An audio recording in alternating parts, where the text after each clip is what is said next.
Agat Ceann Minister, there can be no doubt but that tourism is one of the sectors that has been most adversely impacted by this COVID-19 crisis. In fact, on the 5th of March, the Minister for Health himself made a statement recognising this fact on the floor of this House. At that time, he noted how the Government was mindful of the way in which any sustained period of significant flight restrictions would lead to very significant impacts on tourism and business, and that has certainly come to pass. I acknowledge the fact that Minister Ross and you, Deputy Griffin, regularly convene a meeting of the COVID-19 Tourism Monitoring Group to monitor the disruption to the sector, and that this group has been in contact with public transport operators, the National Transport Authority and other transport operators also. VideoParliament Ireland is creating a set of operational guidelines to help businesses as they reopen at the appropriate time. And as I understand it, these guidelines will only be published in the coming weeks and will provide advice on various systems that can be adopted and will help instil public confidence and reboot business while adhering to government and public health directives. But I do want to add, Minister, that in terms of the grants that are being rolled out to help businesses, what's been said to me by very small businesses is that they're going to be landed into more debt. I think what's needed is more supports.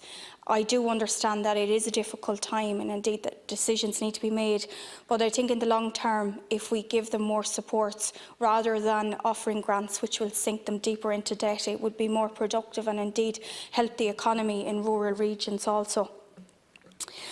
VideoParliament Ireland have known since early March, at least, that the tourism sector was going to be badly hit, and here we are with a statement issued only in the last few days telling us that it will be weeks before they roll out advice to local tourist operators. Surely it must have been possible to have a strategy developed at greater speed than this, and I know there is huge frustration out there in regard to the delay.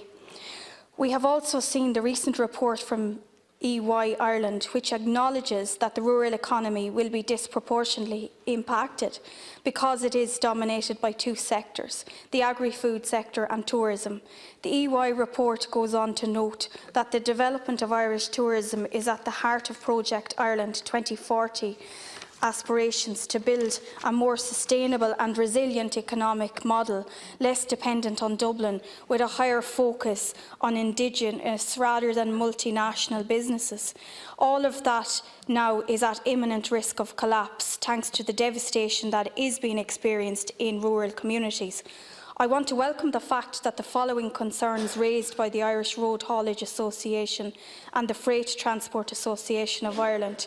The Department of Tourism has also liaised with the ferry companies in seeking to ensure that, insofar as possible, HGV drivers are not at this time required to share cabins with other drivers, and that where this is not possible, that HGV drivers are offered reclining seats. I feel that that is a sensible and pragmatic approach, and that's what's needed, but what we need is more collaboration from the stakeholders, since they're the experts. And I do acknowledge the fact that you mentioned there were some stakeholders represented on the committee, but I think there needs to be more. There are some sectors feel they're not properly represented. In terms of the response of the insurance sector, Minister, and particularly the airline sector, with respect to refunds, I think that you will accept that the response there has been far from ideal. As you will be aware, under EU Regulation 261/2014, airlines must reimburse passengers whose flights are cancelled the choice of a refund or a rerouting within 7 days. I want to note that Ireland has co-signed a letter with 13 other EU members calling on the European Commission to adapt the rules on how passengers can be refunded. This is welcome, and perhaps, Minister, you might be able to tell us if there has been much resistance to this from the airlines themselves and the European Commission. We have to remember that we're talking about small sums of money in respect to the airlines, and most families will have saved for some time to purchase these tickets, and the situation is unfair. They need to receive prompt reimbursement and not just vouchers or the offer of rescheduling flights, which I have seen from some airlines. Minister, local tourism is what sustains many villages and towns in Ireland. from B&Bs to retail and other services. And I hope that the VAT rate on the hospitality sector and hairdressers will be reduced to the 0%. I feel that this approach is needed. We need to take radical action. I feel, and I did say it in the Chamber 2 years ago, that the VAT rate should never have been increased because rural towns and villages didn't feel the recovery in the same way as the cities, and I just felt it was wrong to begin with. And I feel now that it's a chance to undo that somewhat and support them by bringing down that VAT rate for the hairdressers and the hospitality sector. It will take a whole-of-government approach to deal comprehensively with the particular challenge faced.